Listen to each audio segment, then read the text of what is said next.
Students, तो आइए हम क्वेश्चन स्टार्ट करते हैं। आगे के क्वेश्चंस हमारे पास लास्ट क्लास में हमने डिस्कस करा था एक्सरसाइज 2.1 का क्वेश्चन नंबर 6 तक, है ना। अगर आपने देखा होगा तो आपको क्वेश्चन नंबर 6 तक के सॉल्यूशंस मिल चुके होंगे, है ना। तो आइए आगे बढ़ते हैं क्वेश्चन नंबर 7 से। तो एक्सरसाइज 2.1 एनसीईआरटी मैथमेटिक्स क्लास 12। तो क्वेश्चन नंबर 7 में क्या करा, बहुत ध्यान से देखते हैं एक बात कि इसकी भी वही बात बोली गई, प्रिंसिपल वैल्यू ब्रांच, है ना। तो यहाँ से अगर हम बात करते हैं सेक इन्वर्स 2/3, तो हम देखेंगे कि सेक इन्वर्स 2/3 सेक में किसकी वैल्यू होती है। देखिए √3/2 कॉस में वैल्यू होती है। अच्छा, सेक किसका अपोजिट होता है, कॉस का। तो कॉस में √3/2 होता है। कितना होता है, √3/2। किसका होता है, 30 का, मतलब π/6। तो इसका मतलब ये है कि ये भी होगा किसका, सेक π/6, मतलब सेक 30 की वैल्यू हमारे पास 2/√3 होगी। इस बात में कोई परेशानी, कोई दिक्कत नहीं है, ठीक है। तो यहाँ से देखिए ज़रा, अच्छा इसको हम ऐसे लिख सकते हैं, बट हमें देखना पड़ेगा इसका डोमेन क्या है और इसका प्रिंसिपल वैल्यू ब्रांच क्या है, ठीक है। तो मैं लिख देता हूँ यहाँ पे कि इसकी जो प्रिंसिपल वैल्यू ब्रांच है, इसकी प्रिंसिपल वैल्यू ब्रांच होगी आपकी कि 0 से पाए माइनस, इसमें हम कर देते हैं माइनस कर देते हैं आपका π/2। इतनी सी बात आपको ध्यान रखनी है बस, प्रिंसिपल वैल्यू, है ना। तो 0, पाए और माइनस π/2। इसका मतलब क्या है कि पाए इनके अंदर π/2 भी आ रहा है, 90 नहीं होना चाहिए, है ना। 90 नहीं, 90 को माइनस किया गया है। तो देखते हैं कि π/6 इसके अंदर आता है क्या, 0 से π/6। अच्छा, π/6 कितना, 30, 0 से पाए, हाँ बिल्कुल बिल्कुल होता है। तो इसका मतलब हम डायरेक्ट लिख सकते हैं π/6, जो कि बिलोंग्स करता है हमारे पास, बिलोंग्स करता है 0 से 0 से पाए माइनस π/2, इसमें बिलोंग्स करता है। तो ये आपका आंसर हो जाएगा, ठीक है। तो आइए नेक्स्ट क्वेश्चन पे चलते हैं। इसको रफ कर देता हूँ, बहुत जल्दी से इसको रफ कर लेते हैं।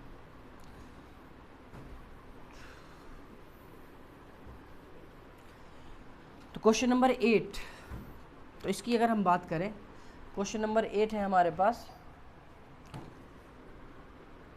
तो यहाँ पे हम देखें कॉट इनवर्स √3 किसकी वैल्यू होती है, √3 वैल्यू होती है अगर हम, अच्छा कॉट किसका रेसिप्रोकल होता है, tan का।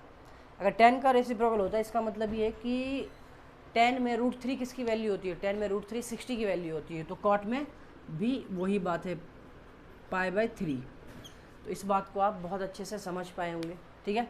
अब हमें ये देखना है कि ये हमारे पास इसके इक्वल है या नहीं है, ठीक है। तो कॉट का हमें ये देखना है, इसका प्रिंसिपल वैल्यू ब्रांच।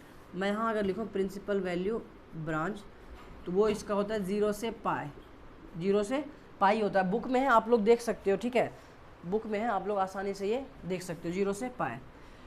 तो यहाँ से देखिए 0 से पाए के बीच में ये आ रहा है क्या, हाँ बिल्कुल π/3, बिकॉज π/3 जो है वो बिलोंग्स कर रहा है 0 से पाए, ठीक है। तो हम क्या कह देंगे, ये हमारा क्या होगा, प्रिंसिपल वैल्यू ब्रांच इस क्वेश्चन का। तो इसमें कोई दिक्कत नहीं हुई होगी, बहुत आसानी से आप देख पाए होंगे, है ना। चलिए इसे रफ कर देते हैं।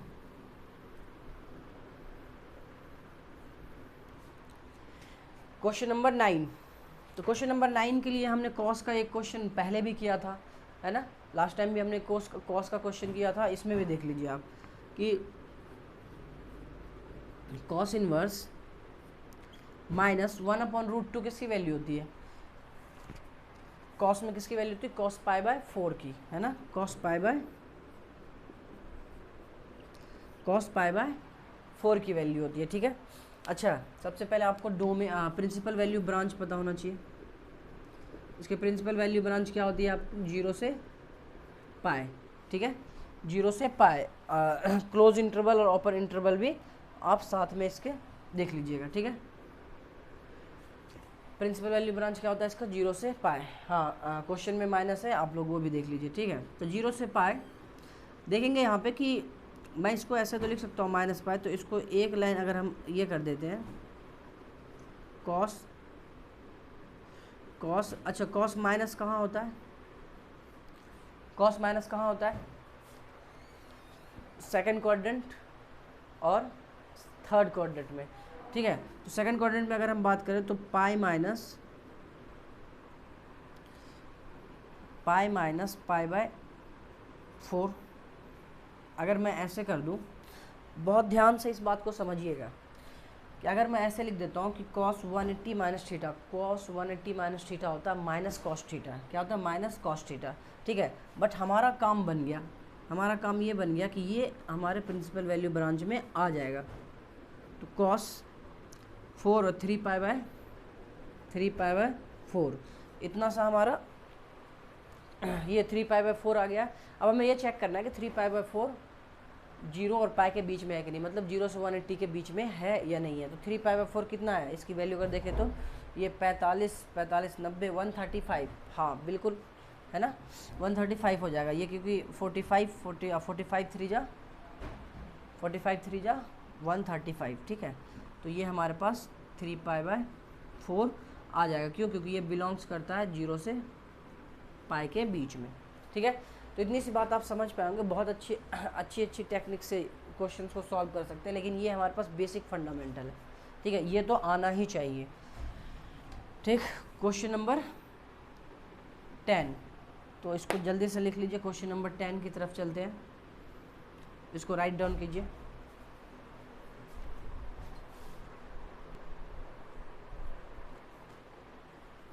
तो आपने लिख लिया होगा क्वेश्चन नंबर 9, बहुत आसानी से 3 पाई बाय 4 आपका आंसर है।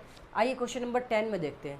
क्वेश्चन नंबर 10 की कहानी क्या है कि अगर मैं यहाँ पे कॉस इनवर्स माइनस कॉसेक में, सॉरी कॉसेक है ना, कॉसेक में ये बताइए कि √2 किसकी वैल्यू होती है, रूट होती है पाई बाय 4 की वैल्यू। ध्यान से देखिएगा, कॉसेक पाई बाय 4 की वैल्यू होती है, कॉसेक पाई बाय 4 की वैल्यू होती है, ठीक है। तो यहाँ से अगर मैं एक बात करूँ, इसको मैं कॉसेक कर लीजिए,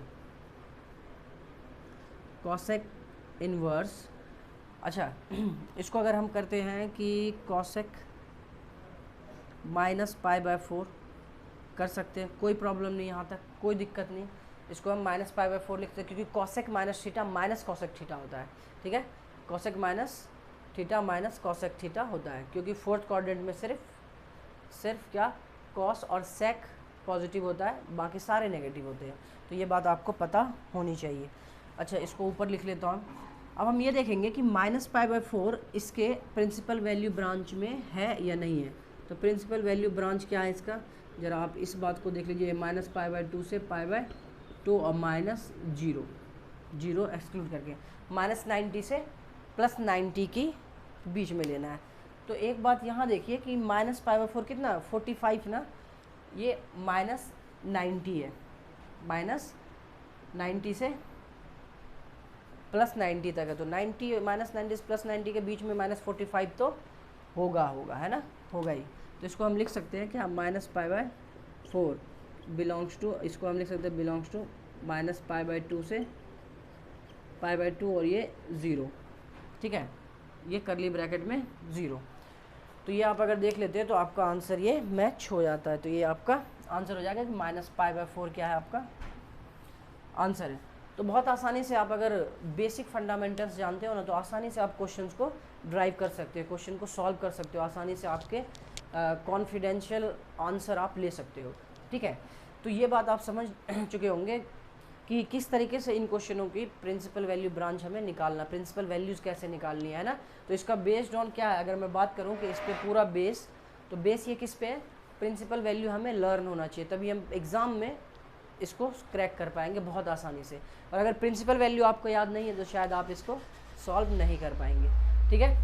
तो चलते हैं हम नेक्स्ट क्वेश्चन की तरफ। अगर इसमें किसी तरीके का डाउट हो तो आप ज़रूर पूछिएगा, ठीक है। चलते हैं हम नेक्स्ट क्वेश्चन में, अभी इसमें और भी क्वेश्चन है, उस क्वेश्चन को सॉल्व करते हैं इसमें, आज इसे ख़त्म करेंगे हम लोग, ठीक है। तो इसे आप भी ट्राई कीजिए। चलते हैं नेक्स्ट क्वेश्चन पे।